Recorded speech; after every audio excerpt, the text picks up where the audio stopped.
31, 1937 ഓശാന ഞായർ.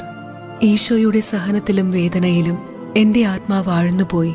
ആ ജൈത്രയാത്രയിൽ എത്രമാത്രം അവിടുന്ന് സഹിച്ചുവെന്നത് ഈശോ എനിക്ക് മനസ്സിലാക്കി തന്നു. ഹോസാന എന്നത് ക്രൂശിക്കുക എന്നതായി ഈശോയുടെ ഹൃദയത്തിൽ പ്രതിധ്വനിക്കുകയായിരുന്നു. ഇത് ഒരു പ്രത്യേക തരത്തിൽ അനുഭവിക്കാൻ ഈശോ എന്നെ അനുവദിച്ചു. എനിക്ക് വളരെ ആഗ്രഹമുണ്ടായിരുന്നെങ്കിലും ചാപ്പലിൽ നടക്കുന്ന പീഡാനുഭവ ശുശ്രൂഷയിൽ പങ്കെടുക്കാൻ ഡോക്ടർ എന്നെ അനുവദിച്ചില്ല. അതിനാൽ ഞാൻ എൻ്റെ മുറിയിലിരുന്ന് പ്രാർത്ഥിച്ചു. പെട്ടെന്ന് അടുത്ത മുറിയിൽ നിന്ന് മണിയടിക്കുന്ന ശബ്ദം കേട്ടു. ഞാൻ ചെന്ന് വളരെ രോഗാവസ്ഥയിലായിരുന്ന ആ വ്യക്തിയെ ശുശ്രൂഷിച്ചു. മടങ്ങി മുറിയിൽ വന്നപ്പോൾ പെട്ടെന്ന് ഞാൻ കർത്താവ് ഈശോയെ കണ്ടു.